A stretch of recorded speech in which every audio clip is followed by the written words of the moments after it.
Throughout much of her life and into the 1940s, Elizabeth Short was a drifter. Crashing at friends' houses, being taken in by strangers, and working random jobs, Elizabeth was just trying to find love and her way through life.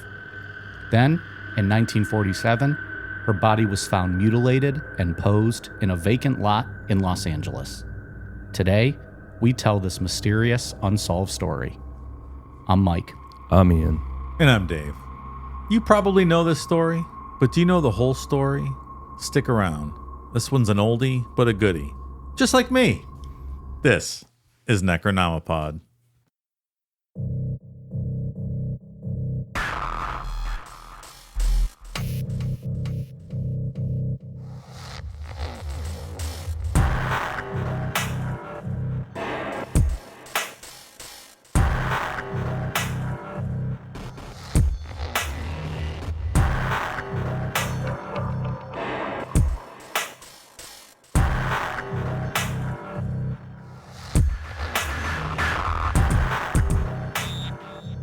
Do you know what I randomly was listening to earlier today and I forgot how much I fucking love it? What's that? Adam Sandler's What the Hell Happened to Me album. With the... Is that the classics on there? The Goat, An Ode to My Car, the Hanukkah songs on there. Song. Were you guys not familiar with that one? I just remember the Hanukkah I remember song. the Hanukkah song. Yeah. Well, that's his biggest hit, Yeah. I think. But that whole album is so funny. The Goat's the bit where the Goat's hanging out with guys and they're playing football and stuff. Man, that was funny shit. That was before Adam Sandler became like family friendly. Oh, okay. That's good Like stuff. the Happy Gilmore, Adam Sandler. Yeah, yeah. I can't remember how I even started listening to it, but fuck, that was good shit. I just remember the 8 Crazy Nights. Didn't he make a movie, 8 Crazy Nights, like a cartoon? Yeah. Yeah. Those movies are so fucking funny. Like that whole era of Happy Gilmore, Waterboy, all that stuff. The thing is, too, though, like I feel like some of his PG movies are also really funny. Mm-hmm. Like I love what's the one with all his friends, like they're grown-ups. Oh, yeah. I was going to be like, they're all grown-ups. Those are pretty funny. Mm-hmm. He just low-key has dominated like the movie industry. He's good, even in that what's it called? Uncut Gems, something Gems. Oh, I don't know. I've never seen That was that. good. I don't know that one. I heard it was really good. Yeah. That was like one of those like film of the year candidates, Yeah, right? that was good. Do you think Happy Gilmore 2 is going to be rated R? Was the first one, it had to be rated R. I don't think it was. Was it I think it was PG-13? PG-13, yeah. You think he'll go back to that, though? Was he Yeah, swearing in just- that? Was he dropping F-bombs? No. I get like 1 or 2 I think he did a F-bombs cut- for PG-13. Yeah. That's still cut off. Yeah. All right. Well, that'll be okay, though. That'll be good. I'm excited for that one. Click made me cry. I legitimately Kate cried. Beckinsale's Yes. wife? That's a Henry good one. Winkler's his dad. That's a good one. I cried. Henry Fucking Winkler's in- Click. A movie about a remote control made me cry. I cut you off. I'm sorry. No, you're good. Henry Winkler's in all those movies. The Adam Sandler The ones. Coach and Waterboy. What else so is he in? funny. Is he in others? Scream 2. He is. No, he's in Scream 1. Was it the first one? Yeah, he's a No, principal. the first one, yeah, principal. Yeah. That's great. He's so funny. I think we've talked about him before or recently, but I've heard he is like the single nicest guy you will ever meet, like out of Hollywood. Yeah, he seems like it. Yeah. Like he's just, I don't know, I want him to be like a grandpa. I just want to give him a hug. Like, thanks for being you, pal. All right. Well, go check out that album. I think it's from the mid to late 90s. Good stuff. You guys never watched Dirty Work, have you? Someone was Oh, gonna- yeah. You haven't seen it. You guys told me to watch it. I don't think I haven't because I liked, what's the other one? Beer League with Artie Lang. Beer League, That's yeah. fun. Ralph Macchio's in Beer League, right? Yes. Dirty Work's Work. No, I have gonna seen watch Dirty it Work. tonight, I I did think. watch it. I did watch it. It's hilarious. I think it was like last year. Norm's driving and Artie's mooning people on the street, and Norm just stops the car and parks and gets out. That's right. I did watch that. There's so many people in that movie. Yeah. It's really They like got- Chevy they got all Chase their is in friends, there. yeah. There's a ton of people. That's great. Adam Sandler's in there. That's probably one of those that has like a 4 on Rotten Tomatoes, and It's so not very fucking good. funny. Because people have no taste. Yeah. Norm Macdonald was so goddamn funny. One of Norm's best jokes is he says he's at the hospital and his wife was in a coma, and the doctor came out and told him that the only way to get his wife out of a coma is oral sex. He goes, well, if you say so, doc. And he goes in there, he comes out like 30 seconds later, he goes, I think she's choking. I love that guy. He so told that. fucking funny. Did you say he told it on like Letterman? Yeah. Yeah. That's what I saw. Yeah. I think she's choking, Doc. Anything else going on? Anything else exciting today? Yeah, Thanksgiving's coming up. Best day of the year. I'm psyched. It's my Hell yeah. favorite. It is a fantastic meal. Give me the turkey. Give it to me. Happy, what would be 99th birthday to Robert F. Kennedy. Is that right? Yeah. As of we record this, not the day it drops, as we're recording. Should have ducked. Yeah, should have. But from which shooter? 2 parts available in the archives. Go check those out. Are we saving this story after the abysmal movie called The Black Dahlia? Dude, that is fucking horrible. I've never seen it, so I don't It's know. not good. I remember being so bored and hating every second of it. And then I read these notes and I was like, this is a good story. It Yeah, it's interesting for sure. was a terrible movie. I think it took a lot of liberties with the truth. Yeah, As everybody historical did in reality. Yeah. yeah, for sure. I wanted to say what Rotten Tomatoes was. I checked earlier today and I forgot, but it was very low. Very low. So that for once people agree with us on a movie. Yes. They'll come around. We'll get the public on our side. Who played Elizabeth Short in that? Did a little Google search. So Mia Kirshner played Elizabeth Short. Never heard of her. The movie also starred Josh Hartnett, Scarlett Johansson, Aaron Eckhart, and Hilary Swank. So there you go. 2006. And what did we say it got on Rotten Tomatoes? That's what I got. What'd you say? 32? 32%. Oh, it's yeah. not that good. Dirty Work had 14%. That's That's an absurd. abomination I won't stand for. We have a bunch of uncultured swine living in this country. What's movie 43 at currently? Fuck those people. What's that Scarlett Johansson movie, that A24 one? Under the Skin. Have you ever seen that? Yeah, I certainly That have, movie's sir. really fucking good. great. Yeah, it's weird. You should check that movie out sometime. I'll watch some ScarJo. She had She's some cool naked movies in back like then. 90% of it. Yeah. That Lucy Say no movie more. from back then she did too. Mm-hmm. That was awesome. Under the Skin's good. Mm-hmm. It's like an alien. She's an alien. Say less. Just go back to the nudity part. She's a naked alien. You're losing me. Okay, I'm back. All right, so go listen to this show and then go watch the movie and then let us know what's better. I'm gonna tell you right now, it's probably gonna be this episode. I don't remember the plot of the movie. I just remember it didn't really No, I remember sitting there like flow or looking make at my sense. watch, like what's this even about? Yeah. yeah, really not good. Let's jump in. Elizabeth Short was born on July 29th, 1924 in Hyde Park, Massachusetts. She was the third of 5 daughters born to Cleo and Phoebe Short. Not long after her birth, the family moved to Medford, a working-class Boston suburb. In the 1920s, Cleo had a good run designing miniature golf courses, which were a big trend at the time. Like he was making bank doing this, very wealthy, until the Great Depression turned their lives upside down and Cleo lost everything. Yeah. There's a lot of that going around. Fun fact about me: I am inexplicably fantastic at miniature golf. Really? Yeah, I don't golf, but putting, mini golf, just really good at it. Interesting. Yeah, Nice. What's the secret to your success? I don't know. You're just good at it. Yeah, but now I have not went in quite a few years. Maybe I've lost the touch, but I just was always really good. We should have a tournament, perhaps. Yeah, We could go up to the alien one up the. that would just be fun. I want to get drunk and go do that. I've played in there.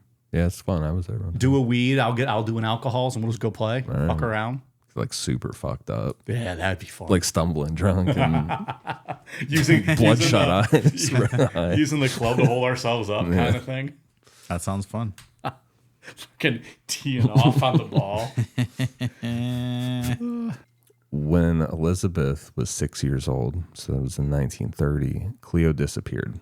His car was found abandoned on a bridge near the Charles River, along with what looked like a suicide note. Everyone assumed he'd ended his life, leaving Phoebe to raise 5 daughters on her own. Phoebe took multiple jobs, including bookkeeping and sewing, to make ends meet.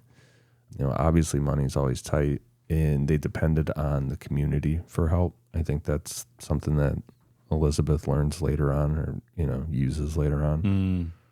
Foreshadow. Nice. Elizabeth stood out early on for her appearance. She had pale skin, dark wavy hair, and bright blue eyes. By the time she was a teenager, people called her Medford High's Deanna Durbin. I don't know who. Is that an actress, Deanna Durbin? I'm assuming. From back then? I'm assuming it's an attractive woman from back then. Makes sense. Canadian American singer and actress. Okay, what's she look like? Chad Kroger. She looks like the fucking Black Dahlia. That's what she looks like. Yeah, she does. Look at that. Yeah. Jesus. Wish she looked like Chad Kroger. Accurate nickname. That looks very much like Elizabeth Short. Okay, I get that. She dreamed of leaving Medford, finding small town life suffocating. She spent a lot of time at the local movie theater, and Hollywood kind of became her escape, the imagining of kind of running away. She did have some health issues. Elizabeth suffered from chronic bronchitis and severe asthma, spent a lot of time in hospitals. She had to get a surgery, and doctors told her that she needed to spend winters in a warmer climate. So in her mid-teens, she began traveling to Miami, Florida, and those trips gave her a sense of freedom and a taste of life outside of Medford. While she was in Miami, she stayed with friends and family and further learned how to rely on others, people's kindness and finding places to crash. Well, she had the means to get herself to Miami. She couldn't have been that bad off. Yeah, right? and she dropped out of high school pretty early. I think it was like her sophomore year of high school she dropped out. Education's not that important. Yeah. That's what I always say. It's debatable, I guess.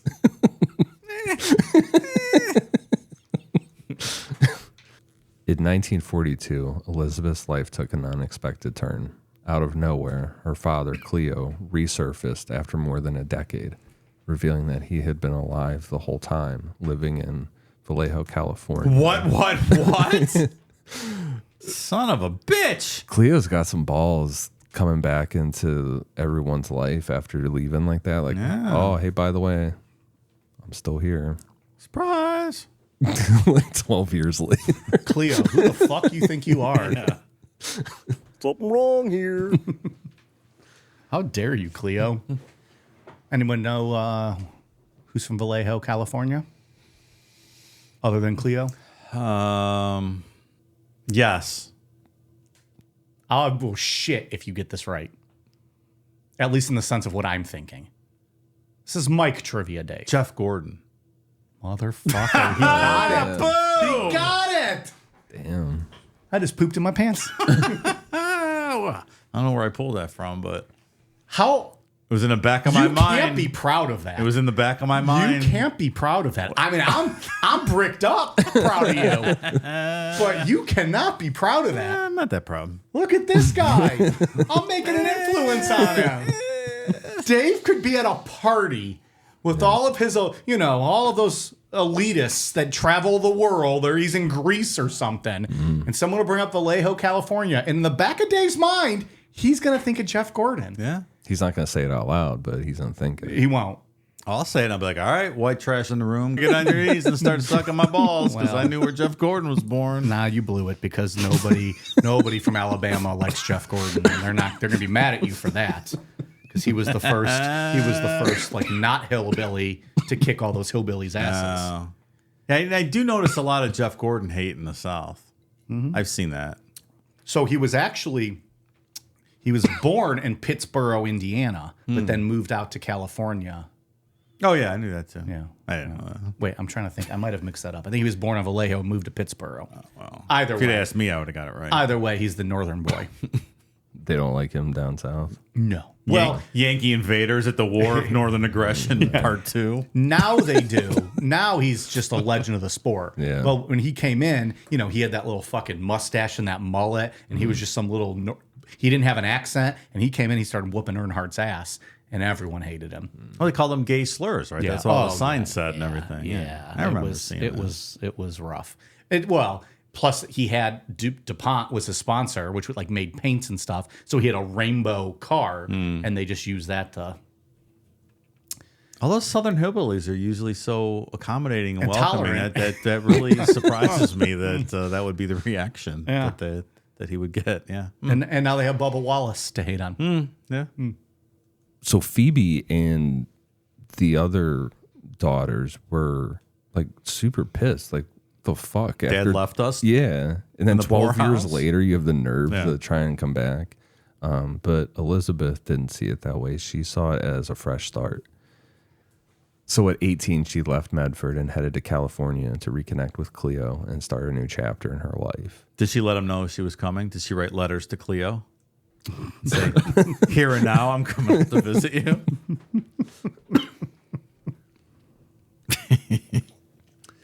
So things did not go as planned, or at least the way that Elizabeth planned them out to be in her mind.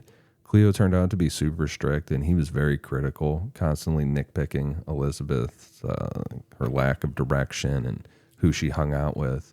He didn't approve of how much time she spent on her looks or with friends, and with months she packed up and left. You think it might just be enough to reconnect with your daughter and be happy that you're in her life? Yeah, maybe. For Cleo. I can't just, I picture Miss Cleo in my head. I can't get over Miss Cleo being her dad. How's it going today? I can't do that. Never mind. I tried to throw out a Miss Cleo voice, but it came out as, I don't know what. I was just trying to do it on the fly, but no. Miss Cleo's not a voice I can do, so. We'll let the listeners decide that. It's not something that worked. It's okay, everything doesn't work. Shooters shoot. Shooters shoot. I won't even have him edit it out because I don't give a fuck. Whatever. After leaving Cleo's house, sorry. Miss Cleo's house, or after hanging up the phone with Miss Cleo and learning her fortune for the next 5 years? This Cleo probably cost a lot of money back in the day too, huh? That was like $2 a minute or something. That's crazy. Like, Miss Cleo, could you speak faster, please? She's roping you in for at least 5 minutes. Yeah, she's got to draw her cards out and shit. Oh yeah. Hang on, I'm reshuffling. That's not how she I'll talks. be with you in a minute. That doesn't sound like her. Did she do that shit live on air? I think it was just like an infomercial, and Like, Yeah. could people call in and she would tell them like you could watch the infomercial and it was like playing out live? I don't No, I think it was just so. a commercial. Yeah. So they That's could not how I remember it. kayfabe the whole thing. All right. Different times. So after leaving Cleo's house, Elizabeth kept moving. She relied on her social circle and her looks to find temporary places to stay. One of her first major stops was back in Miami, Florida.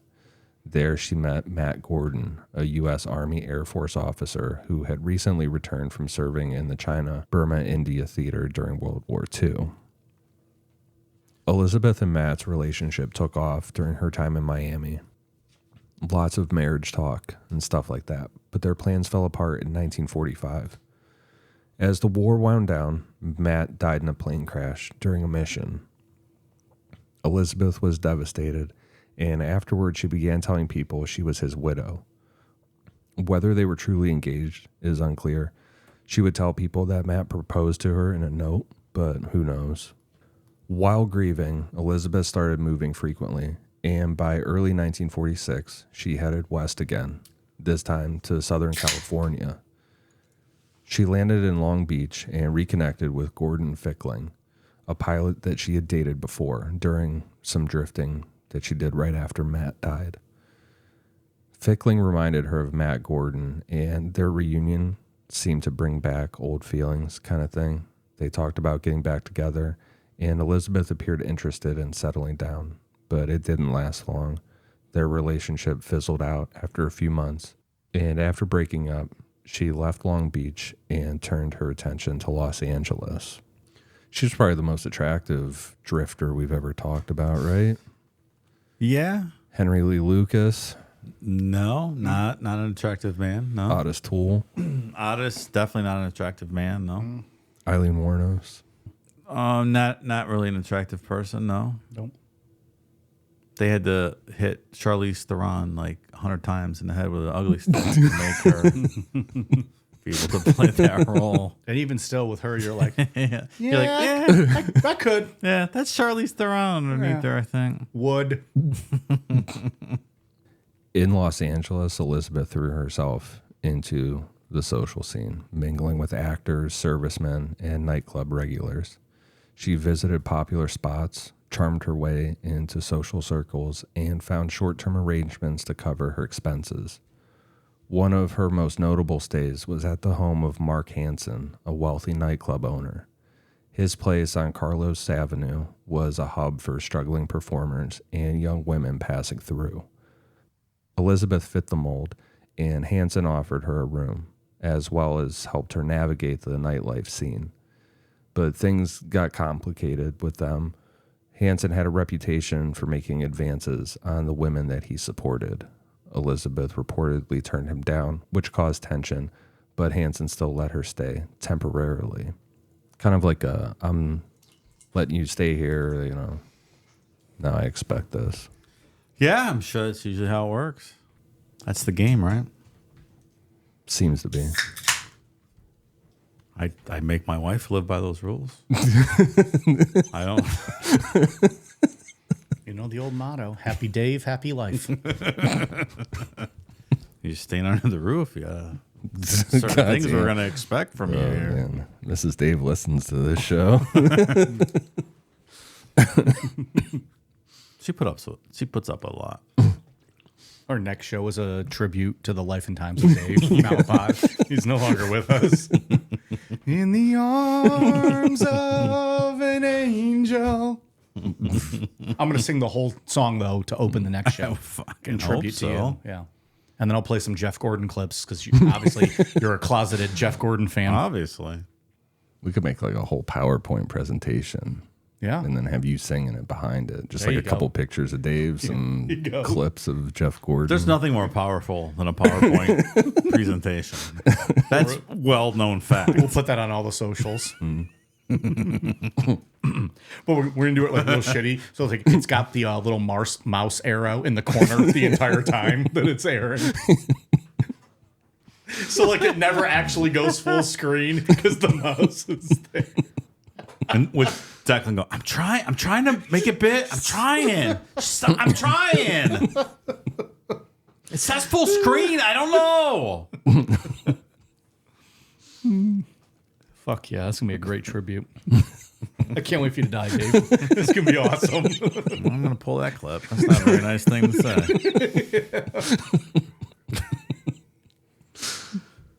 In December 1946, Elizabeth was staying at the Chancellor Hotel in Hollywood, but by early January 1947, she had to leave. Reportedly, she couldn't afford the rent. From there, she bounced between temporary places. In early January, Elizabeth reconnected with Robert Red Manley, a 25-year-old married traveling salesman from Los Angeles. They had met a few weeks earlier in San Diego, where Elizabeth had been staying briefly with someone she knew. Red was interested in her, even though he was married, and offered to help her get to Los Angeles. On January 8th, he picked her up in San Diego, and the two headed north. That night, they checked into the El Paseo Court, a Los Angeles motel. Red later told police that they stayed in separate rooms, which motel records backed up. Oh, unexpected twist. Mm-hmm. Thought for sure Red was going to be trying to do something. Of course. But, yeah. Of course. Elizabeth reportedly spent the night writing letters and talking about plans to visit her sister, Virginia, in Berkeley, California. Letters to Cleo. I don't know, maybe. I'm going to see how many times I can get the 90s sensation Letters to Cleo mentioned in the Referenced show. again. Sure. Okay. You got it twice. So I got far. more. I got more at my sleeve. We're only on page 2. So we got some time. Red described her as polite but reserved, but noticed that she seemed distracted and anxious about what was coming up next. The next morning, January 9th, Red drove Elizabeth to the Biltmore Hotel in downtown Los Angeles. Elizabeth told Red she planned to meet her sister there, who was supposedly arriving from Berkeley. Red went with her into the lobby, stayed for a bit, and left around 6:30 p.m. He later described their goodbye as uneventful, saying Elizabeth seemed relaxed and in good spirits. After Red left, Biltmore staff saw Elizabeth in the lobby. She was sitting alone, occasionally glancing toward the entrance as if she was waiting for someone. And as usual, she was dressed in black with a white blouse. That's her uniform, huh? Yeah. All right. What happened after she left the Biltmore remains unclear. Witnesses later reported seeing her with an unidentified man that evening, but descriptions of him varied.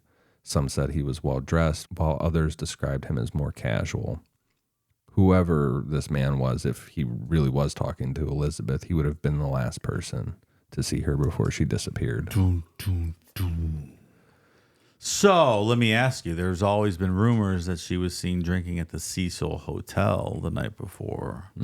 Any substantiation that you could find to that? Nothing that I saw. The night before her body was found, or the night Yes. before this? The night before her body was found, which I believe is what we're talking about right now. All right. I'm just saying you said night before, so I didn't know. Yeah.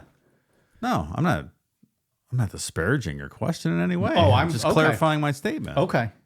If that tone came out wrong, I'm very sorry. It's not what I was going for. Are these hotels near each other? Do we know? So by the power of editing, we just looked that up. 1.4 miles, Mike. Yeah. 1.4 miles away. So easily walkable. Yeah. This is very much like H.H. Holmes. There's a million different books written on this case. A lot of it is essentially fan fiction. Yeah. For the most part, you know. I think that's right, yeah. On the morning of January 15th, 1947, Betty Bersinger was walking through a vacant lot in the Leimert Park neighborhood of Los Angeles with her 3-year-old daughter. The lot, surrounded by small homes, was just a patch of weeds and overgrown grass. It was nothing unusual.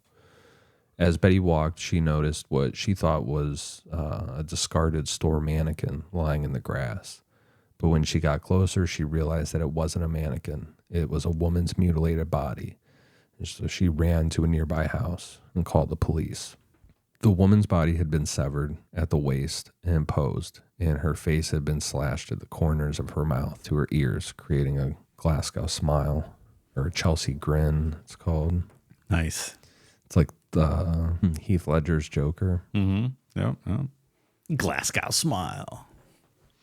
The body was completely naked, with her arms raised above her head and bent at right angles, while her lower half was placed about a foot away, with the intestines folded neatly under her buttocks. So the description of the arm pose is like you're doing the H and OHIO. If you're a House Day fan, So is it this It's like that. or is it Like that? Well, So it's more like a field goal, right? Yeah. The refs making a field goal sign. Yeah, that's how I pictured it. I was just trying to shoehorn the Ohio H in there, but yeah, your elbows are down a little bit more. You're It right. said 90 degrees. Yeah, you're It said right, you're 90 right, you're degrees, right. so that's what I was thinking. Right.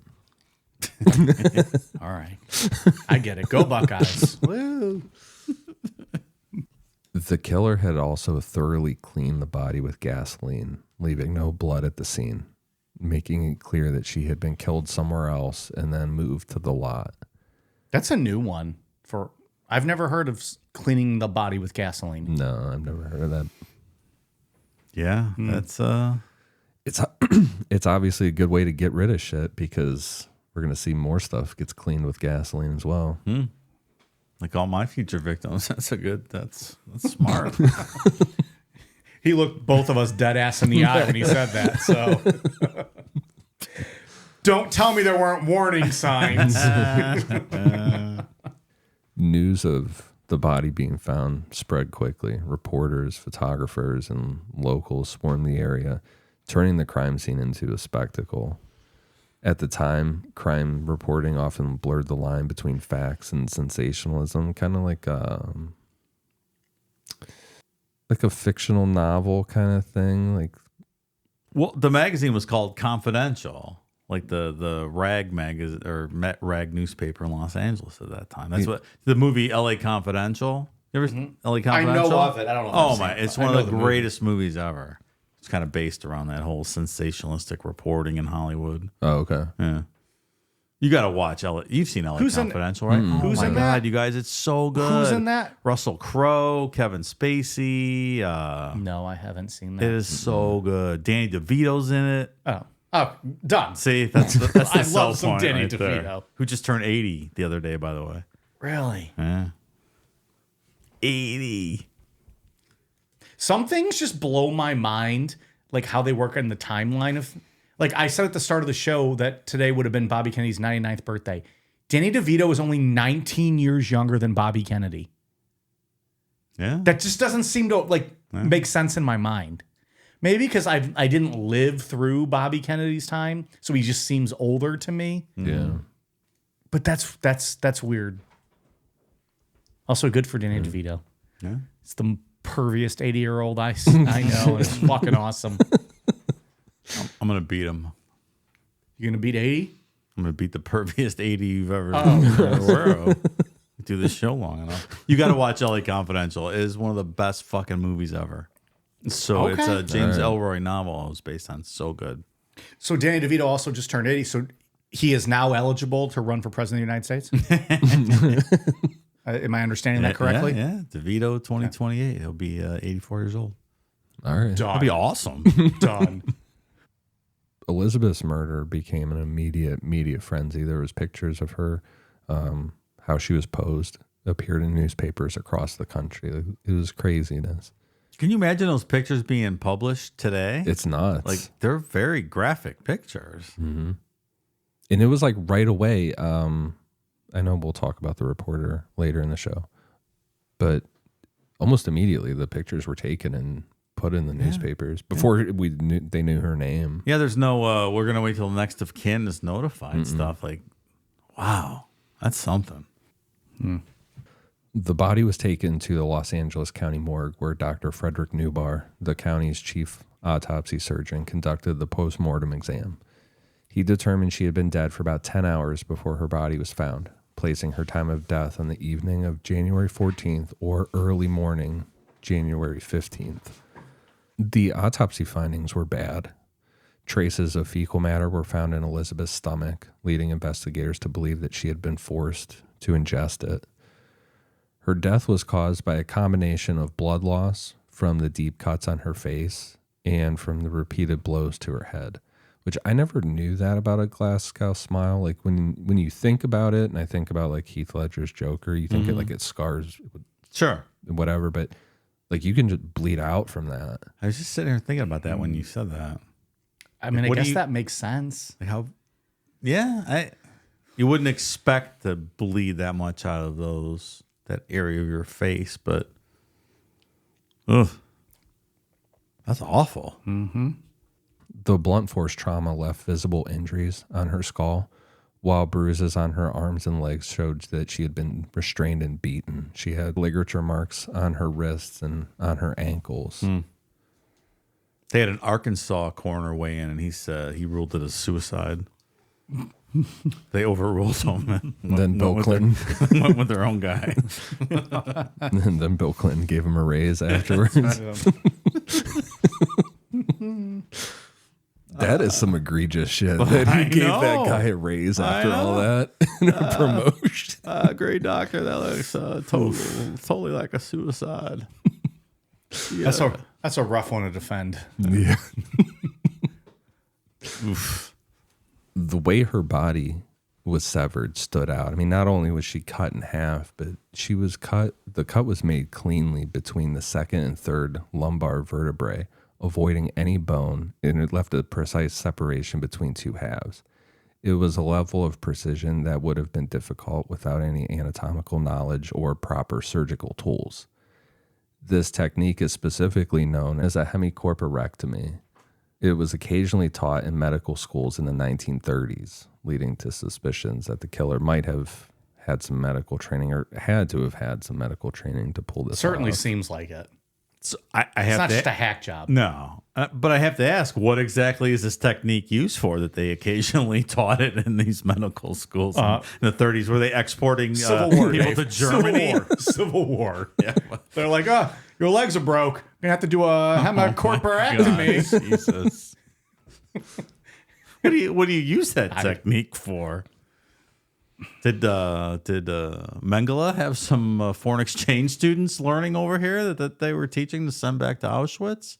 Like, what does one do with that? Is it done for like a spinal, like a reattachment? Like they have to sever it and then put it back together type thing? I don't know.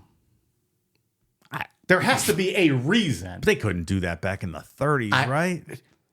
They had a name for it. Maybe it was I don't know. strictly like an autopsy procedure. Maybe that was it too. That was gonna be the other thing I said. Was like maybe it's for like after the fact. Sure. Or if like you're mangled in like a car crash and they're trying to figure it all out.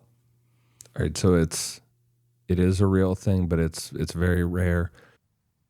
It is a radical surgery in which the body below the waist is amputated, transecting the lumbar spine. This removes the legs, genitalia, urinary system, pelvic bones, anus, and rectum. It's a major procedure recommended only as a last resort for people with severe and potentially fatal illnesses, such as something I can't pronounce. No, you're going to tumors. let me die on the table then. You're not. Please don't do that to me. No, I don't need any of that. In the United States, there's only been 66 cases.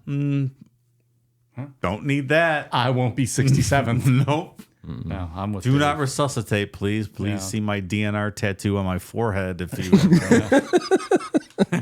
No. any thoughts on performing that on me, sir. No, thank Mine you. doesn't say DNR. Mine just says tattooed, don't cut me in half. Whole or die. Whole or die. Yeah. So the person had to have had some medical training to Clearly, know this yeah. and to be able to pull that off. That's not easy feat. Despite the extensive autopsy, it didn't really reveal anything about the killer. There was no clear evidence of sexual assault. Her anus was dilated, but no sperm was found. So it could have happened, but they didn't know for sure. And regardless, the mutilations on her, all the small cuts to her breasts and stuff like that, there's definitely a hatred of women or some type of a sexual motivation here. Right, that makes sense, yeah. Captain Jack Donahoe, head of the LAPD's homicide division, took charge of the case and didn't have to wait long for an ID on the body. Elizabeth's fingerprints were already on file from a 1943 arrest in Santa Barbara for underage drinking. Using the latest technology of the time, the police sent her fingerprints via a sound photo machine to the FBI, and her identity was confirmed within a couple hours. The fuck's a sound photo machine? It's like a precursor to a fax, huh? Yeah. Cool. I had never heard of that before. No, never. Reporters from the Los Angeles Examiner found out the ID almost the same time that the police did. Someone from law enforcement just pretty much turned around and leaked this information, and the Examiner wasted no time.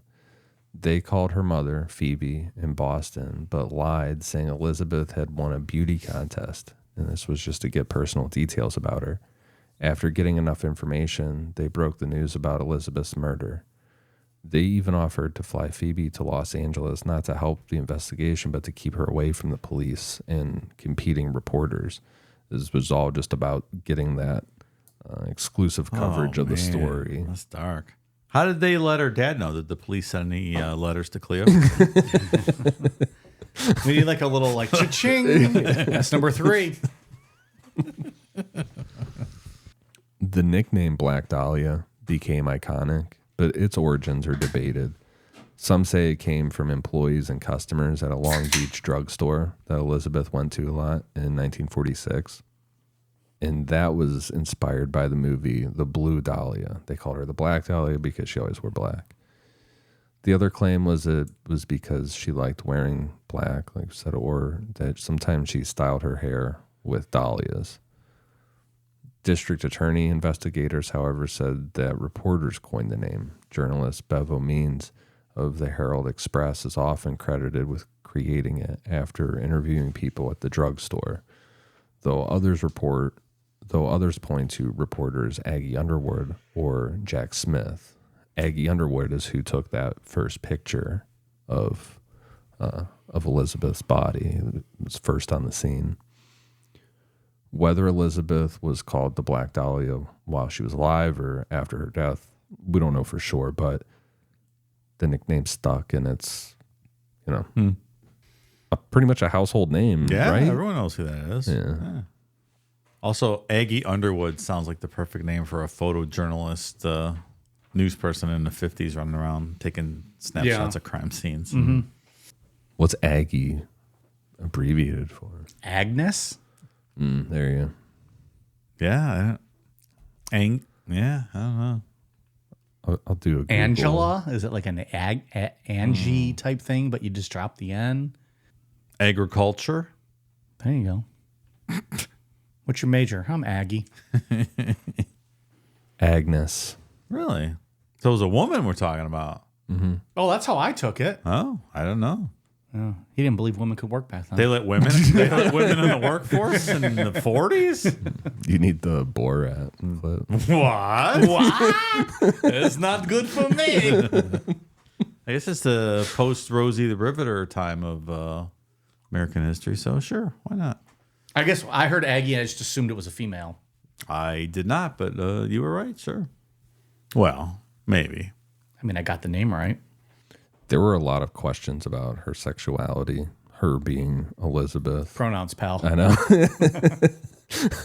Whether or not she was a lesbian or not, like, I don't know, like if she was a lesbian, this is what she gets for living in this underbelly society kind of thing. So it's not based on anything. No. Other than people just rumors and innuendo about, well, that's why she was so brutally murdered. Yeah. And everything about her is a rumor. There were rumors of her having underdeveloped genitalia, like she couldn't have sex and she was a virgin. Like Scott Stapp?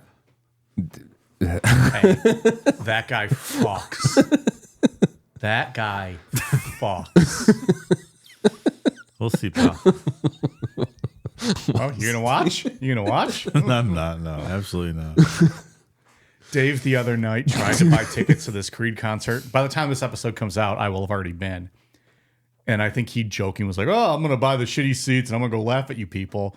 And then found out it is sold the fuck out. It is almost sold out. The Rocket Mortgage Fieldhouse. That's going to be 20,000 dudes wearing New Balances when their shirts tucked into their jeans. And I'm going to be fucking one of them. And it's going to be awesome. I'm going to be downtown all weekend, and I know this jackass is going to see Creed Friday night. So I was like, purely as a sociological experiment, if I can buy some, $20 tickets right before showtime, Surely I really want to go check this crowd out and see what's doing. And I looked, I'm like, holy shit, this is almost fucking sold out. $20 can't even get you to the bar for the pregame, pal. So, needless to say, I will not be doing that. You can stand outside and when the show's over, just like throw rocks at people and be like, you fucking virgin. Fuck you. Oh, loser. Nerd. Incels go home. Incels go home. Oh, I can't fucking wait.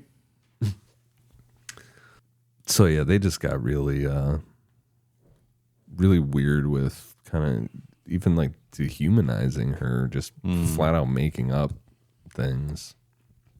Like Elizabeth Short gets lost in the whole Black Dahlia thing. Not surprising at all. No. Back to the actual investigation, detectives turn their attention to Elizabeth's social circle. They start compiling lists of acquaintances, former friends, and anyone who had crossed paths with Elizabeth in the weeks leading up to her death. Their first focus was on Robert Red Manley, the last known person to have seen Elizabeth alive. When detectives questioned him, Red was cooperative and gave a detailed timeline of his time with Elizabeth. He passed a polygraph test, and his alibi for the time of the murder checked out. Red's wife also vouched for him, and in the end, detectives cleared him as a suspect. Yeah, Red's wife, like, yeah, they had separate rooms. He didn't fuck her. He had a whole separate room. They confirmed. He told me all about it. Yeah, Why was he driving her? I don't know. But they had separate rooms. yeah, separate rooms. He's a mentor to her. He's a mentor. That's good. Is someone with a nickname Red have to be Manly? So that's his last name, Manly? I feel like you have to be Fits, pretty right? manly to Yeah, be you can't have a Red. nickname Red and not be manly. It fits. Names fit sometimes. It fits. When I hear Red, though, I just think of 70s show. Morgan Freeman and Oh, Shawshank. yeah. That's what I think of. Okay, yeah, that too. And he's like, oh, I don't know why they call me that. Maybe it's because of the color of my hair. Did you know that movie lost out to Best Picture to Forrest Gump for some reason? Yeah, no, it adds up. Oh, It adds up. Okay. You know, you were saying the other day, though, I think off air, you found one that was even more egregious. A snub in the Academy Awards. Yeah, Shakespeare in Love beat Saving Private Ryan like 2 years later. That's insane. That's even worse. Do you think that was the Academy's way of saying, all right, Tom Hanks, we gave you that one. You ain't going to get this one. I don't know what it was, but that is just... I've seen everything that Forrest Gump beat. That's real tough competition. I've seen Saving Private Ryan. I don't know a grown man who wouldn't cry watching that movie. Yeah.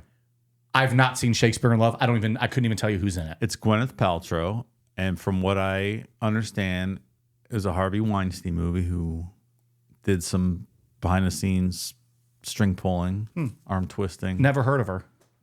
Harvey Weinstein. And that is how Shakespeare in Love ended up winning Best Actor or Best Picture that year. Offensive on many different levels. Obscene. Yeah. It's obscene. I mean, I haven't seen the movie, so I don't know, but I don't understand how you can watch Saving Private Ryan and feel like a good person voting against it. Like, you have to look yourself in the mirror the next day and be like, I voted against Saving Private Ryan. That's what I'm saying. Yeah. All right. Well, apologies if you like, what is it? What's the movie? Shakespeare in Love. Yeah, but you're a fucking It's not moron. to say it's a bad movie. You're probably a fucking moron if you like that movie. I was going to go that far, but sure. Doesn't Gwyneth Paltrow have like vagina-scented candles? Like, she's a kook, right? In real life, like now? With that goop. It's a goop. Yeah. Oh, is she the one with the vagina candles? She's a kook. She recommends medical advice to people like she's a doctor. And Oh. she's not. Oh, she's not? No, like she does. There's some weird stuff she was into, like some women's health things, but it's like, Huh. That's great. Oh, the girl in Shallow Hal's not an MD? When I think of Gwyneth Paltrow now, Shallow Hal's a close second, but I think of her as what Iron Man. What's her role? She's the yeah. Maybe RFK Jr. will hire her on. She can work alongside him. if he won't, to Dr. Ducktail. Oswell. Yeah, there we go. And if he won't, Linda McMahon will. She'll be the health teacher under the Secretary of Education. Gwyneth Paltrow, Supreme Court Justice nominee. 2026.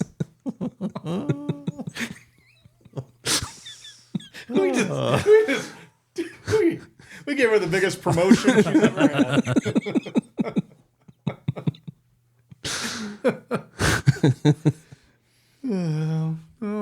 It's not really funny. It's not funny. Should have just stopped with her head in a box at the end of 7, and we would have all been better off, right? Left her there. What's in the box? Gwyneth Paltrow's head. She's not going to make Shakespeare in Love. Private Ryan. Saving Private Ryan's going to win Best Picture, and we're all going to be in a better timeline. What if that was a thing that could set us on a different track? That's right. Actually chopping her head off while they film that movie sets the world on a completely different timeline. All in favor? Aye. The eyes have it. Yeah. All opposed? The ayes have it. Yeah, that's right. We're in a timeline where I Gwyneth would Paltrow died sacrifice- during the filming of Seven, and the world is a fucking great place. We've cured cancer. There's world peace everywhere. Bye, bitch. I would sacrifice Gwyneth Paltrow's life right now to fix this timeline we have. And I would not even ever think back twice about it. I can't disagree with that logic. That's flawless logic. On January 21st, 1947. On this show, it's just going to be a nice transition. I'm sorry. Okay.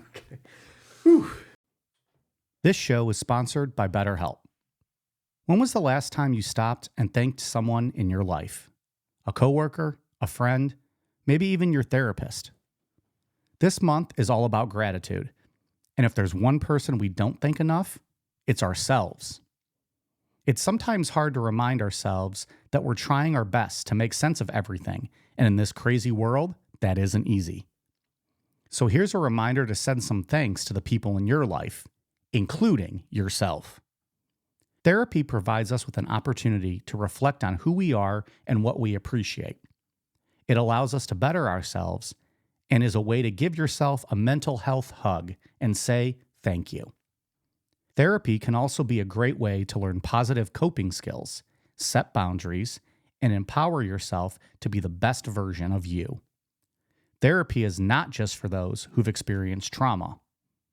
So if you're thinking of starting therapy, why not give BetterHelp a try? It's entirely online and designed to be convenient, flexible, and suited to your schedule. All you have to do is fill out a brief questionnaire to get matched with a licensed therapist, and you can switch therapists at any time at no additional charge. So let the gratitude flow with BetterHelp. Visit betterhelp.com/necro today and get 10% off your first month. Again, that's BetterHelp, HELP.com/necro. On January 21st, 1947, just days after Elizabeth's body was found, the Los Angeles Examiner received a package that contained some of Elizabeth's personal belongings.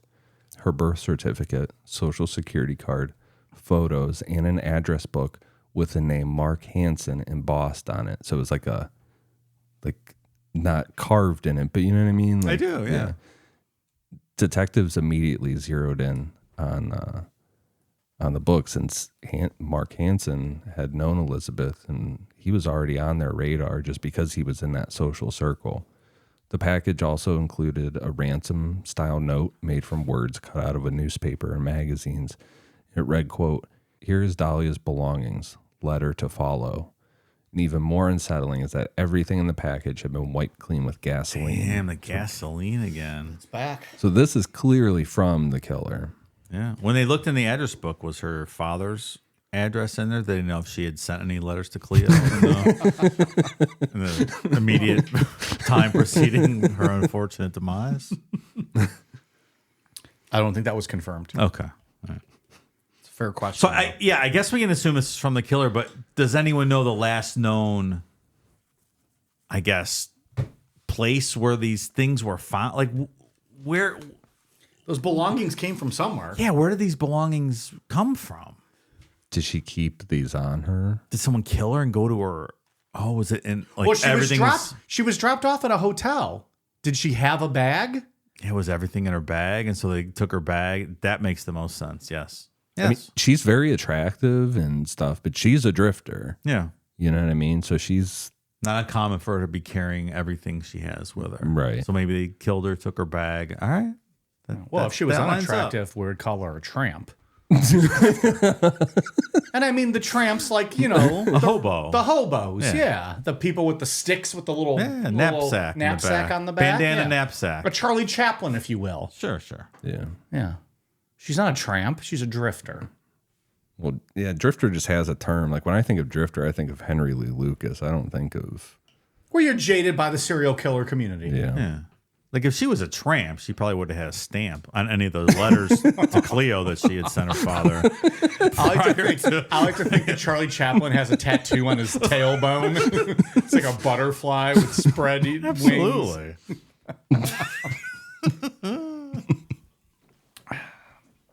Did she also wear a little derby that she like could pop off her head? like Charlie Chaplin did? No? Okay. Well, then she's a drifter. She's not a tramp. We declare her not a tramp. Yeah. Let's move on. Official.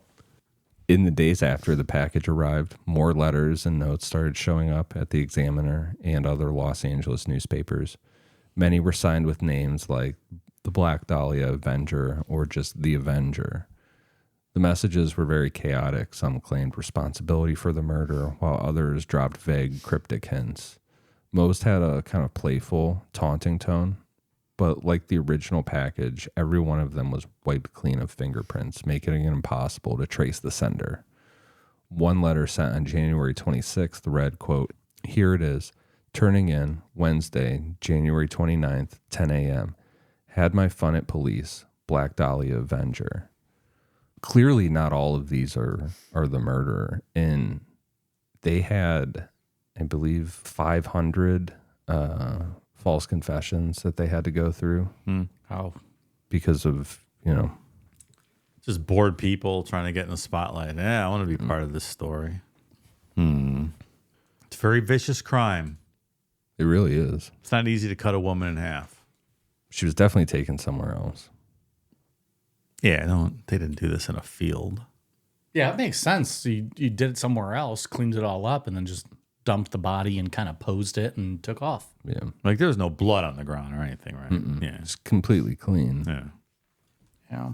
And it doesn't seem like something that would happen in like an apartment or something. You know what I mean? If this seems like something that would have to happen in a controlled setting to Like some someone degree. with a larger estate where they had the privacy, Yeah.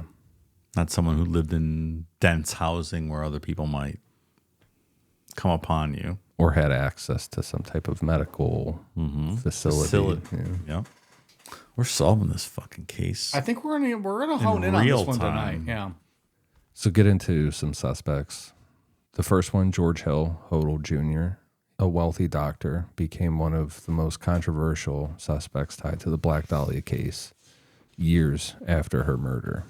His name first came up in police records in the 1950s, but his alleged connection gained attention a lot later thanks to his son Steve, who was a retired LAPD homicide detective.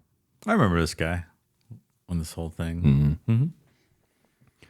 George attended Caltech and earned his medical degree from the University of California, San Francisco. As a physician, he specialized in public health and venereal disease treatment, moving seamlessly between LA's high society and its seedy underbelly. He was known for his eccentric style. George surrounded himself with Hollywood elites, intellectuals, and artists. His social circle included names like surrealist artist Man Ray and filmmaker John Huston. In the early 50s, George became embroiled in a scandal. His 14-year-old daughter, Tamar, accused him of sexual abuse, backed by witnesses who claimed that George hosted wild parties at his Hollywood home. Like just real fucking crazy, out of control, like Epstein kind of shit. Tamar testified that her father forced her into sexual acts, but despite the evidence, which the way I read it sounded like there was some very credible evidence, and George kind of threw a lot of money at this and stuff. And he was acquitted and didn't get in any trouble. While investigating George during Tamar's trial, police began to suspect him of other crimes, including the Black Dahlia murder. In 1949, during a corruption probe within the LAPD, authorities planted listening devices in his home.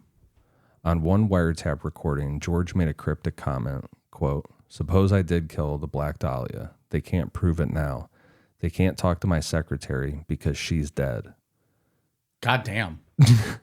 Saying that combined with his medical background and rumored to have known Elizabeth, like been in the same social circles, it makes him a pretty good suspect. You can't say they can't prove it now without having a little bit of guilt in that, right? It's a weird statement. Like, It's saying that the secretary knew it and now she's dead, so. but like, I could say, suppose I killed so-and-so, like, here's how I would do it. yeah. They can't prove that now. Like, that's, I don't know. That's a big one. It's indicative that all the evidence that could have would say you did it. is gone, or the witnesses are gone. Right. Yeah. But it would have pointed to that you did it. Yeah. Yeah, like it died with the secretary. Mm-hmm. Like in OJ's book, If I Did It or whatever, did he ever say, well, they can't prove that now? Probably not, because that'd be a stupid thing to say. It probably would be, yeah. All right. George is on my list. Okay. Keep him up there, buddy. Yeah. Keep him up there. It's very on my suspicious activity here. He's on my list. His former assistant, his secretary, Ruth Spalding, she did die under suspicious circumstances in 1945. It was officially ruled a suicide, but a lot of investigators believe that George was involved. Well, that was 2 years before Black Dahlia died, so I don't know how that fits together in the timeline. Do you think he had like a relationship with Black Dahlia and like the secretary was the only one aware of it? Could And be. then when she ended up dying, like he was like, that was the only connection they would have had, me to her. If they could have got to my secretary. Yeah, like she saw us They could have together found 3 out. years earlier, Yeah. but she died 2 years before, so no one else could ever connect me to her. Yeah, possibly. Years later, George's son, Steve, revisited the theory that his father was the Black Dahlia killer. After George's death in 1999, Steve discovered a hidden stash of his father's belongings, including photos of a woman that he thought resembled Elizabeth. This discovery launched Steve into an investigation of his dad's life, uncovering connections in the case.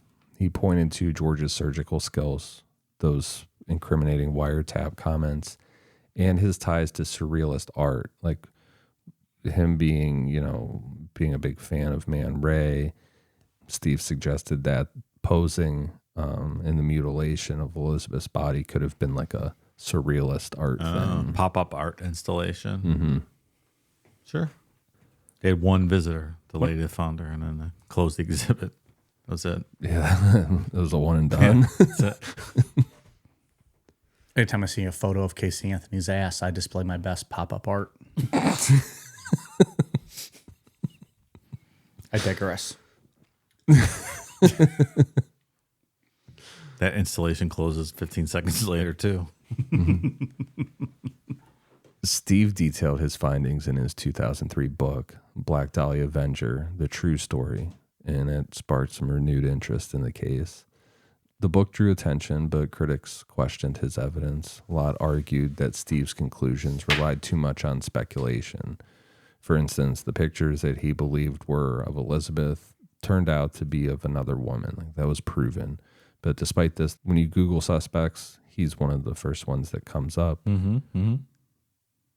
And I think that regardless of whatever his son did with the book and stuff, if people want to like criticize him and be like, oh, he's just trying to make money off this, whatever, and it's pictures that weren't even Elizabeth, like that's fine. But he really did say that on a wiretap. Yeah, that doesn't make him wrong. Right. Because he was sloppy and maybe included some evidence that didn't really match, but doesn't invalidate everything. No, I mean, his dad did say that on a recording. So the girl Tamara, that's his sister then, that accused her dad of Right.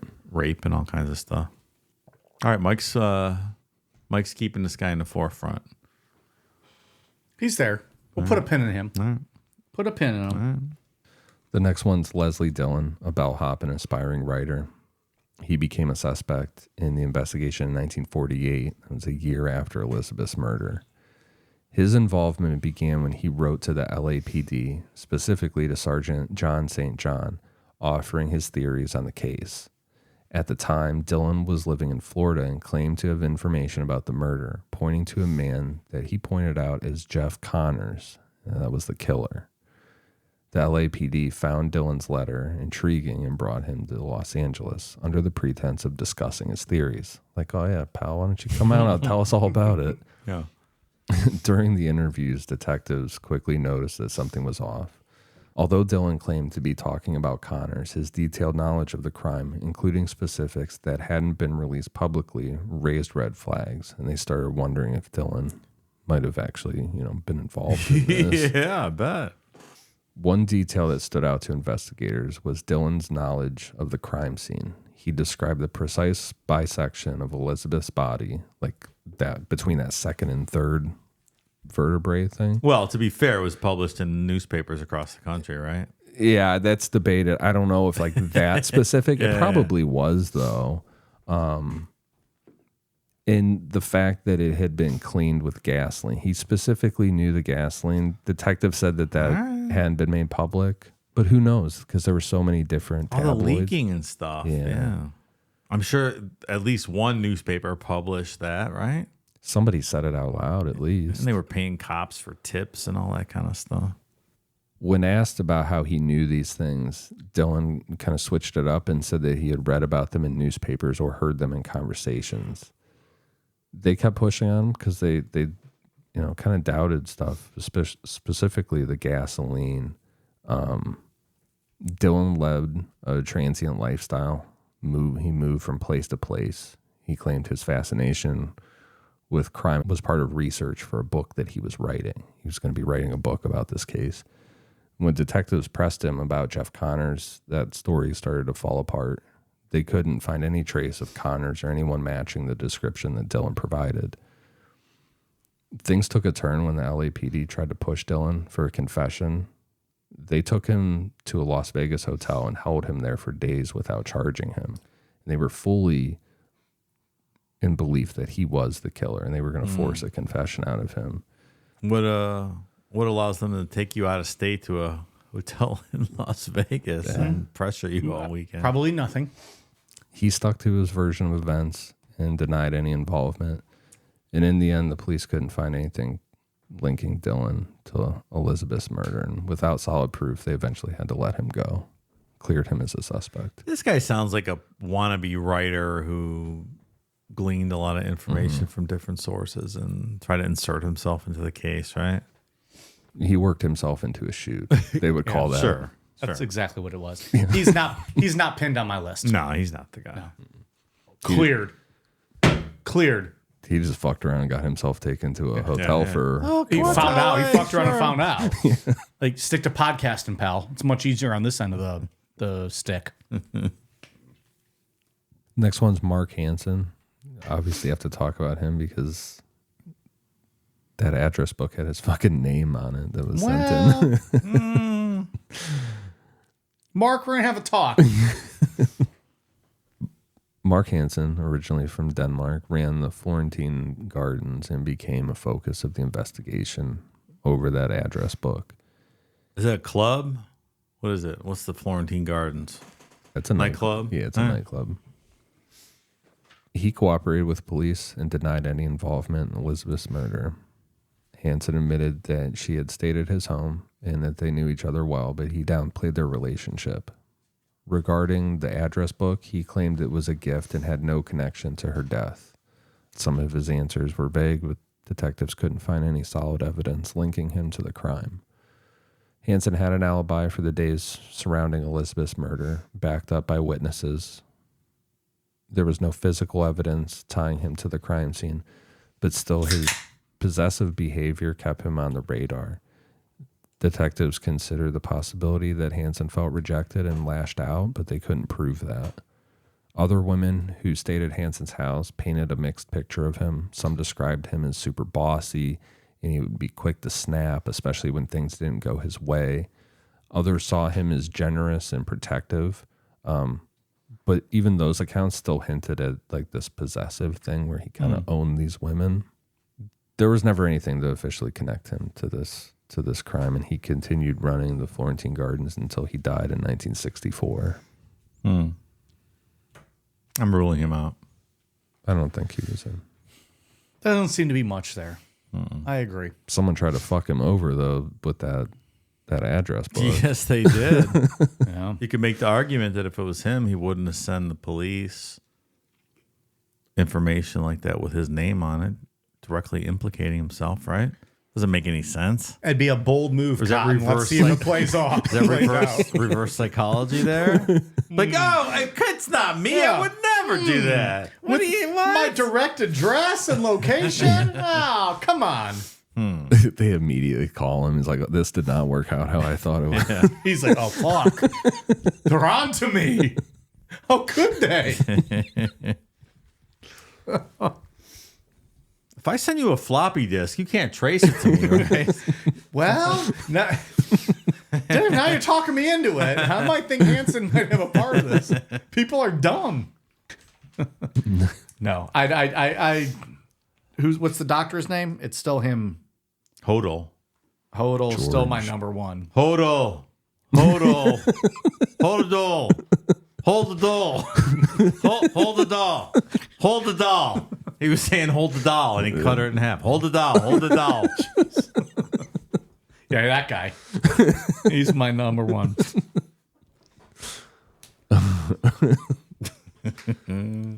The next one is Dr. Patrick S. O'Reilly. Love that guy. He is a Los Angeles physician who had ties to Mark Hansen. This is very incestuous. Everybody knows everybody in this scene in L.A. Yeah, everybody's like doing some shady shit. Yeah, yeah. He became a central figure in the Black Dahlia investigation due to his shady past and his medical background. He was well known in Hollywood social circles. O'Reilly was a regular at Hansen's nightclub. Through his friendship with Hansen, O'Reilly connected with many young women, including those who stayed at Hansen's Carlos Avenue boarding house. So definitely was in the same room as Elizabeth at some point. All right. Detectives focused on O'Reilly because of his close connection to Hansen and past history of violence against women. Police records showed that he had been convicted of sexually assaulting his secretary, and there were other allegations of assault.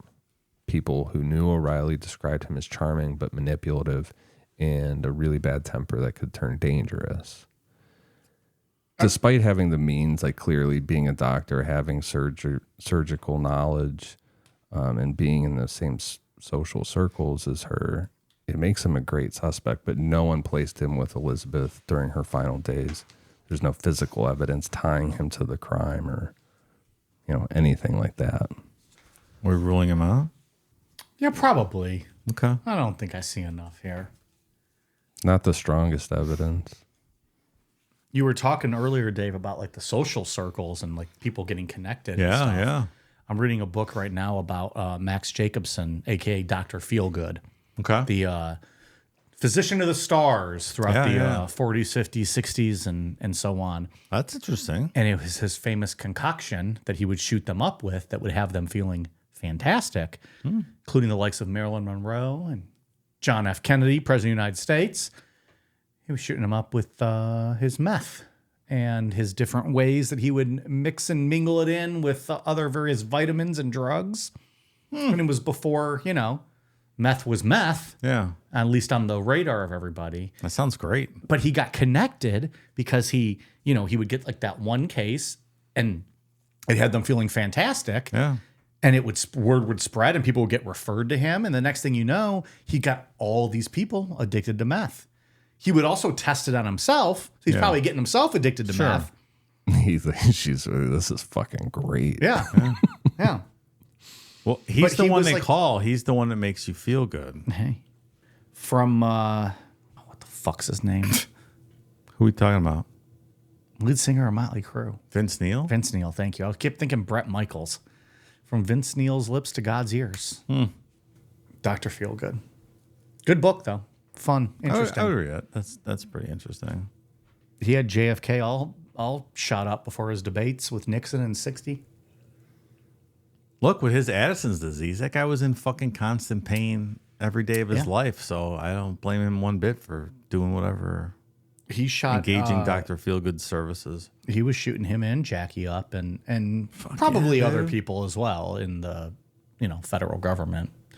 He was just well-known doctor who had that magic concoction that everyone was like, we love it. We're not going to question it. You just go ahead. Back in sir. the good old days. He escaped Nazi Germany too. Interesting story. Really interesting story. Well, the Nazis were all hopped up on meth, right? They passed out tons of meth to the And part of SS that and part of that everybody. goes back to Max Jacobson and the connections he had you go, with the yeah. physicians in Germany. Yeah, absolutely. But he was a well-known, successful Jewish physician in the 1930s and was warned by what would become Nazi soldier who wasn't supposed to see him but wanted his concoction. Yeah. Was warned like, hey, just so you know, you better get out of here because we're going to be coming after all the prolific Jews. Yeah. So they fled out of the country. Him and his wife he just packed up his business, and everywhere he went, he reestablished himself. Smart. He's got hated that magic drug, Yeah. but You do well for yourself when you have a product like that. well, very interesting though. Do you think you could resurrect that product and maybe shoot everyone in the studio up one night? And What's we called could- meth? So I can probably get you some meth. I mean, now it wasn't straight meth, but it was meth. They all got because they said like they would feel great, and then they would just fucking drop as soon as that wore off, and they'd be calling old Dr. Max, getting their injection. Dr. Feelgood, I don't feel so good no more. Aside from the suspects, get into the theories about Elizabeth's murder because, one of the longest standing ones is that she fell victim to a serial killer. This idea gained traction as investigators and people looking into the case started connecting her murder to other unsolved crimes from the same era. The strongest link is to the Cleveland Torso murders, which was a series of killings in Cleveland, Ohio. Hey, I've heard about that. Covered it like 5 years ago. Yeah. Available in the archives. I wrote that outline. Yeah, you did. You Boom. did. And we posted some of the most graphic photos we've ever posted. Yeah, there's some good crime scene photos of the torso murder out there. But the surgical aspect of the crime, along with the washing, posing, had a lot of similarities to the Cleveland Killers' methods. Supporters of this theory suggest that the killer could have moved to Los Angeles after, or that this killer was inspired by those earlier crimes. There's no solid evidence linking the two cases, but the fact that they're so similar keeps that theory alive. I think what helps you lean into that is that someone with this surgical knowledge that would cut a woman in half is probably not one and done. Like Yeah. you don't have that knowledge. You like to do something like this. You're not. All right, I'm satiated now. I'm done. I don't want to do this again. Yeah. You know they've done it multiple times. They've at least killed before. Yes, which lends itself to the theory that it's probably a serial killer. Yeah. And how many of those guys are out there that are with the medical training that are capable of doing something like this and are serial killers? It's a small population, and we had one here in Cleveland, the Mad Butcher of Kingsbury Run. So it's logical that you would suspect that maybe he moved out west. He's like, oh, things are getting a little heated up here in Cleveland. I'm going to move to a nicer climate and ply my trade out there for a while. If I remember correctly, it was getting pretty heated, right? Like Elliot Ness, they put on him. they yeah. flushed out the whole the homeless camps, right? They did all kinds of stuff. yeah, so if the killer was here, that'd be a good place. Be like, time to leave. Exactly. Like, there's not just some guy in L.A. who's on the party scene that decides to. It's a one and done. That's not a one off. no, that's not a one off. that's not real. No, No, and I very No much way. agree with that. That's That's the first real thing against George. Yeah, yep, yeah. yeah. Well, we don't know what else George was doing though. I've always thought it was very plausible that this could be the torso killer heading out west. It could be. Yeah. We'll see. We'll see where the story takes us. Another potential serial killer connection involves the lipstick murders in Chicago during 1945 and 1946. The name comes from messages written in lipstick at some of the crime scenes. One victim, 6-year-old Suzanne Degnan, was abducted and later found dismembered in a way that resembles Elizabeth's case. William Herons, the man arrested for the lipstick murders, confessed, but many believe his confession was coerced. Despite the parallels, no definitive link has ever been made between the lipstick murders and Elizabeth's death. It's mostly speculative. When we say his confession, I think might have been coerced. We don't mean the Black Dahlia. I mean, we mean to the ones he was convicted of. Right, yeah. So if it was coerced, then potentially the real killer was out there, also could have moved west and been responsible for this case. It's a different... Could have been the Cleveland Torso murderer. Could have been. Just making his Yeah, way. yeah. Making his way downtown. It's a very young victim. Yeah. 6-year-old, that Yeah, seems... that's different. Sure. Because there were no victims like that with Cleveland Torso, right? Everybody was of age. Yeah, it was not. So that's a Were different the thing. Cleveland murders also just females? Were there guys too? I don't recall. I think it was just females. Okay.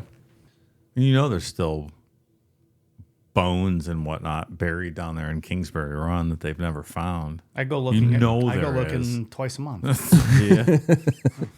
Just out there with my magnifying glass, just looking. Take a Geiger counter next time. Yeah, if I knew what that was, I would. I think I banged her in college.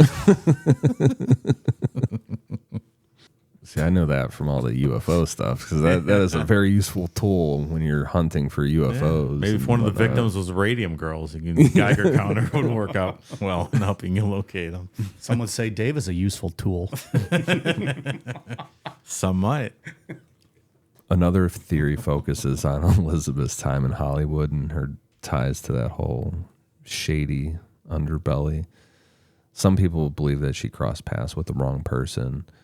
A variation of this theory suggests that her murder was tied to an unwanted pregnancy or an affair with a powerful person. There's no evidence to support these claims. It's like that kind of fan fiction-y part about Elizabeth's life, that people have kind of concocted in their heads. Another angle involves corruption within the LAPD. In the 1940s, the department had a ton of scandals. There was a lot of bribery, organized crime, and cover-ups.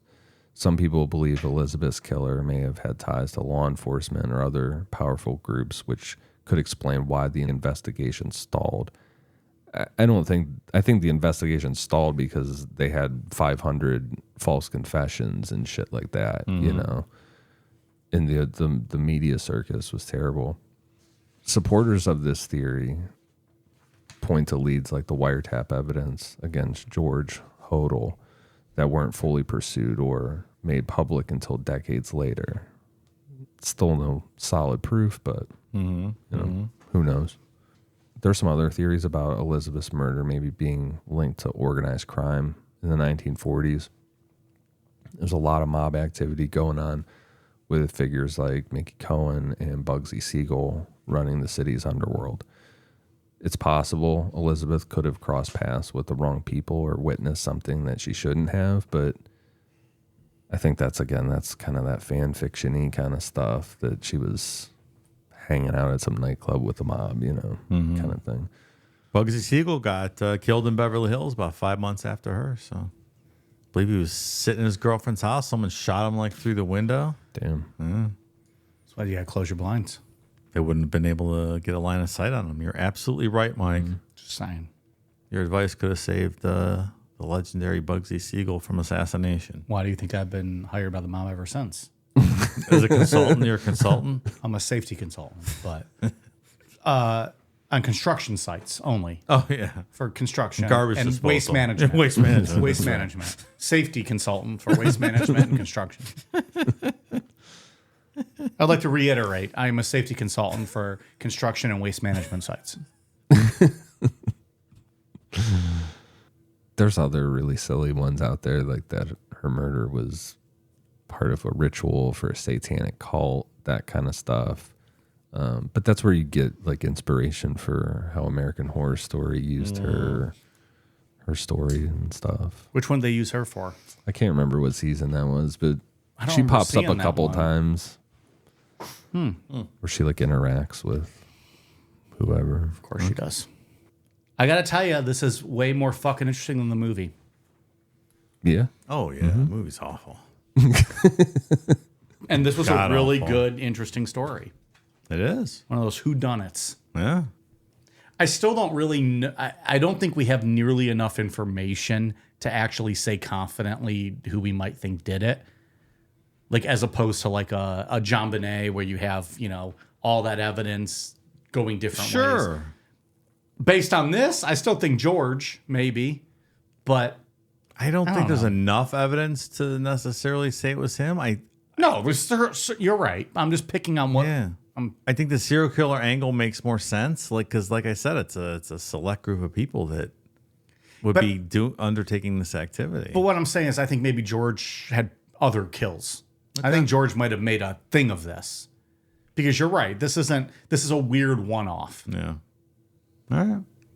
But that's just based on what we have here. I always thought the torso murderer moving west was an interesting. Man, isn't that like a, for lack of a better word, like that's the sexy story, right? Like if the Cleveland torso murderer made his way all the way out to LA, every killing on the way out, then you're like, well, Yeah. maybe. He was never caught here. No one ever figured out who it was. And maybe you feel like the Popo are getting close to your tail. Elliot Ness was on the case. You're like, I'm gonna go out west now.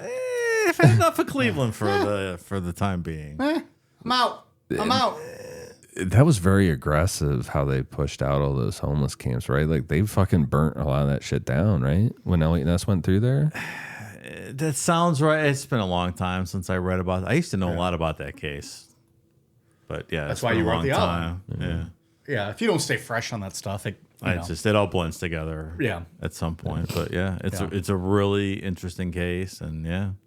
So yeah, if that's happening, Again, it's a small circle of people that could do this, and you know, I don't think it's beyond the whatever the scope of reality to think that this person might have just left and then continue this kind of activity out west. it's absolutely not beyond. yeah, because the way that she was cut in half and everything, that limits your suspect pool. Yeah, Like absolutely. like as far as like a whole country of people, like that Yes. really narrows it down. That's my whole point. Yeah. We're also talking about a story that was, long time ago. Yeah, Long time ago. Sure. She was born 100 years ago. that's pretty wild, and we're still talking about her today. It's not been solved, right? Like that's what makes it even creepier. I don't know why you'd have to gimmick up a movie so much. The story itself is creepy. Yeah, it was just nonsense. You could tell a good story by like telling the truth. Sort of. And and having the different Yeah. characters. I don't remember it. I just remember it being bad. I don't remember the plot. It was kind of like they shoehorned this Elizabeth Short murder into it, and then the actual movie was kind of secondary or ancillary to that plot, right? Like the Black Dahlia character was like a paranormal almost thing. It was Right? Like that's something- how it I didn't almost remember fit. it. Yeah, It it wasn't didn't- right. It was very much like you went in expecting something completely different than what it was. Yeah. We may be completely off because it's been almost 20 years But since we I've both seen have this movie. But we both have the same memory Yeah, of it. I Because just I think remember I agree with you. not being really Black Dahlia centric to the plot. Like Right. Just They took a whole different twist yeah, on it. like we want to use the Black Dahlia name, but we're writing a movie about something completely different. And Yes. I apologize Yes. if I'm wrong, but that's No, my I don't think recollection. you are. That's my I don't think recollection you of that are. movie. It's been a long time. I'm gonna look up and see what season of American Horror Story she was on too. I'm interested. Dave, how mad would you have been if in 2006 this had won Best Picture? And if it had, I'm going to throw you on the spot, what would it have beaten? Oh, that's tough. 2006. What won Best Motion Picture? I'm going to Google it while you're discussing. So that would have been the. What would I look up the 07 Academy Awards? Movies in 06 would have been like February or March of 07 Academy Awards ceremony. Drawing a You blank. think about it. Drawing a blank. 06. 2006. Oh, okay. Yeah. I know this one very much. I don't know what its competition was, but I know that it's a good one. I do not know. I got nothing. If I tell you what won, do you think you could tell me what it was ran against? Or would you like me to tell you what the nominees were and you tell me what Give me won? the nominees. Okay, let me find this. Give me all the nominees except what won. Let me see if I can pick the winner that you don't mention out. And also, while we're talking about it, do you think that if they solve that case today, like the police or the DA or whoever in Los Angeles would send some letters to Cleo's relatives, like and descendants, to let them know that they had finally solved this case? Maybe. Okay. It'd be the right thing to do. Yeah, I think so as well. I think Cleo would appreciate it. Okay, so we want to honor the best films of 2006, and this took place in February of 2007. Sounds right, Mike. Dave, this was back in the day when they only had a select few nominees. Like 5 still? That was much better then. Yeah. Excellent. The nominees are Letters from Iwo Jima. No, not letters to Cleo, letters from Iwo Jima. Boom. Babel, That's a good movie. The Departed, It's a great movie. Little Miss Sunshine, Great movie. That's The a really good Queen. Do you want me to go through them Helen again? Mirren is the queen. So those are all. One of those won. Letters from Iwo Jima, Babel, Little Miss Sunshine, The Departed, The Queen. One of those won. This was in 2007 for the 2006 Best Movie. So technically, the Black Dahlia was competition until it was not. I think that's when Scorsese got his Oscar. I think it's The Departed, right? Are you asking or you give me an answer? That's my answer. You were correct. Yeah. The Departed. All right. It's a fantastic movie. That's really good. It's really good. Little Miss Sunshine also is amazing. It's an underrated movie. Steve Carell does his excellent. best work Excellent in movie. those independent films. yeah, great movie. Little Miss Sunshine and what's the one with Dane Cook? I know what you're talking about. Yeah, that's good too. The Queen was good that year too. I don't It think was Helen Mirren as the Queen, and Babel was Brad Pitt and Kate Blanchett in Africa.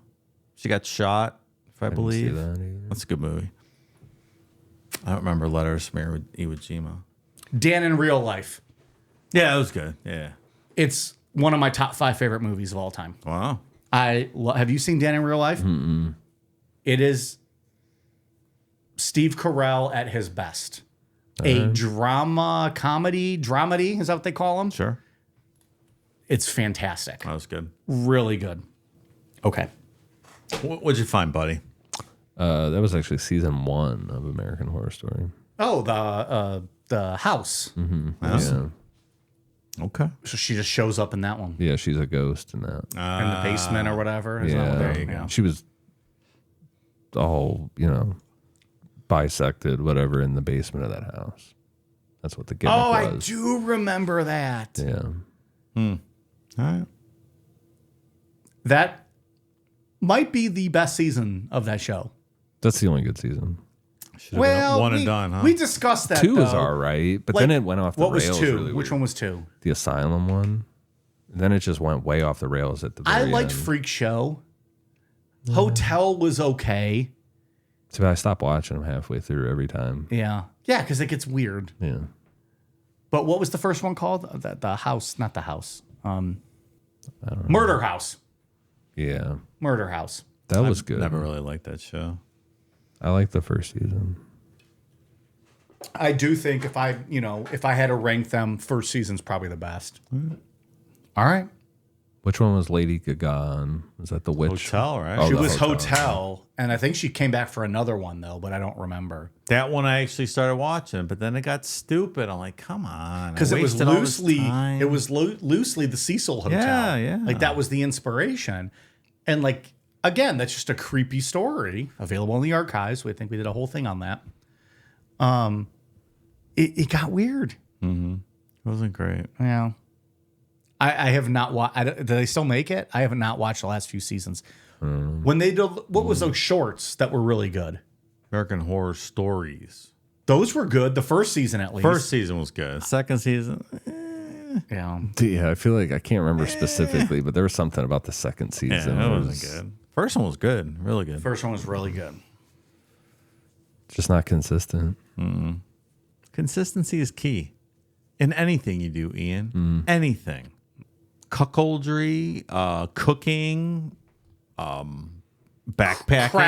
Crafting. The 3 C's, as I call it. Cooking, cucking, and crafting.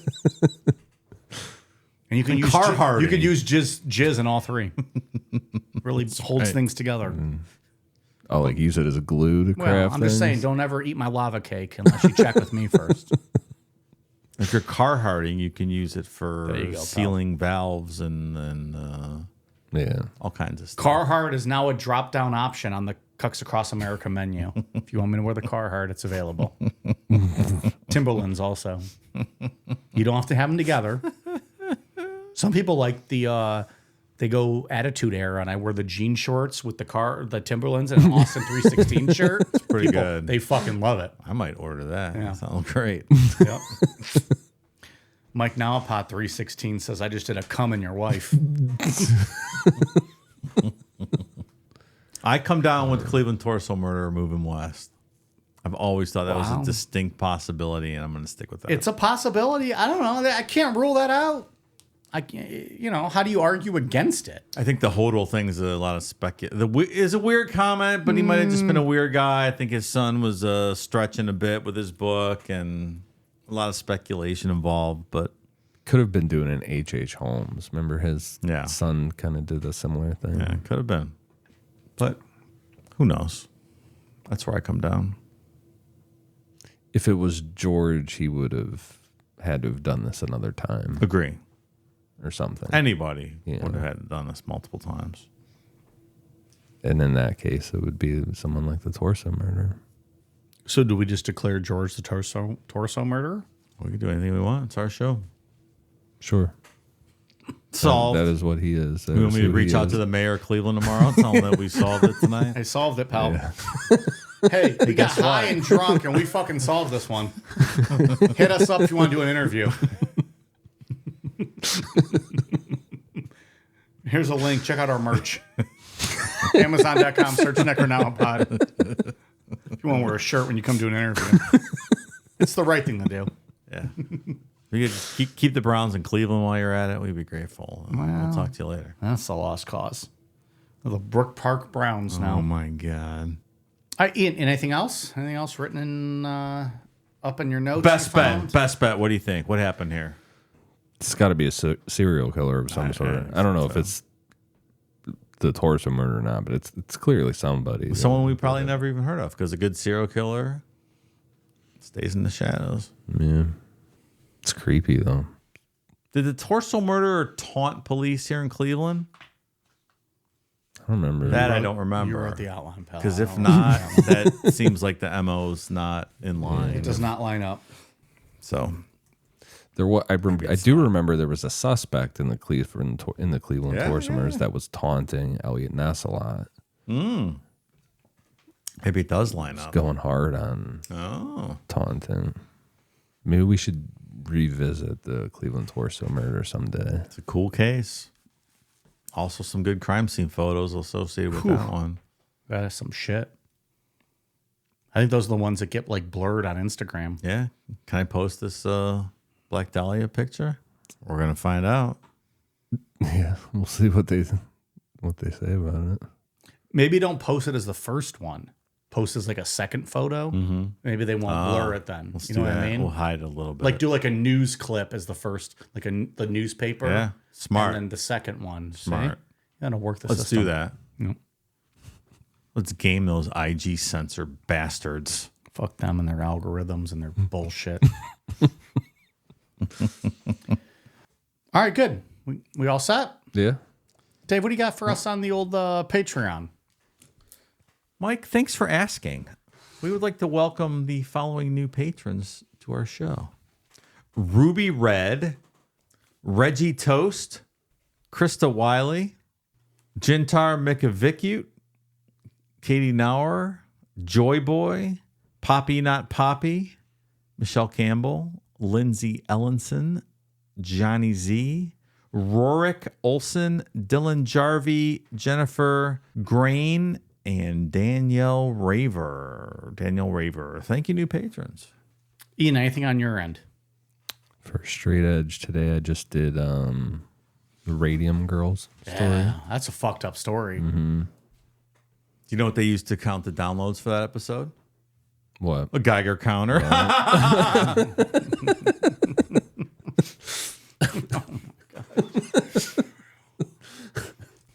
So go check that out. It's out there. Also check out Promised Land. Still out there. Yeah. You can stream the entire thing. It'll be there forever. One sitting. Boom. 100 years from now, it'll be there. If you got 12 hours of your life ready to kill, just boom, bust it out. 500 years from now, it'll be there. Learn Remember- everything you need to know about Jonestown. Remember Spielberg's AI movie? The guy he went to the library bot thousands of years in the future. Was that was AI? I have no idea, pal. You're asking the wrong guy. Never mind. What do I know about film? Dave, anything else on your end? I would like to say that in honor of this coming Thanksgiving holiday, we're going to be running a special on Patreon, 10% off annual memberships. We're Look going at that. to kick that off Wednesday through Black Friday, end of the day Black Friday. So you have a 3-day span. If you've been on the fence thinking about joining our wonderful Patreon to access all the wonderful bonus content, then maybe this is your time to shine. Lots of good stuff on there. Tons of material. 5 years worth of material. All kinds of good At this stuff. point. 10% off all annual memberships.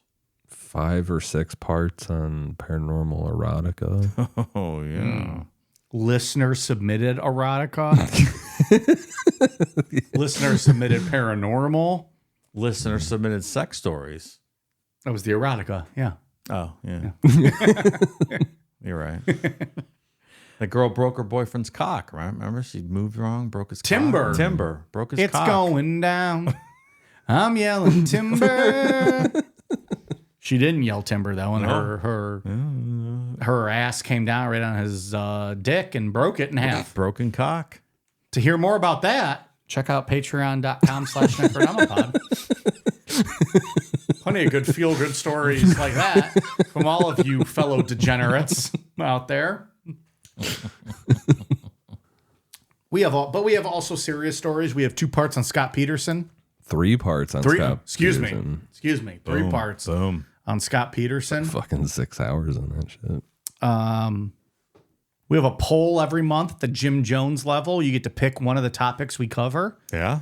All kinds of fun stuff. We'll do some news stories. It's a lot more laid back on Patreon, if you can imagine a more laid back show. The cool down media editor gives us a little more leeway, if you will. Yeah. A little looser. A little looser. A couple extra shots of whiskey before we go live on some of those. It's been known to happen. You get to the Art Bell tier, and you might, do a happy hour with us.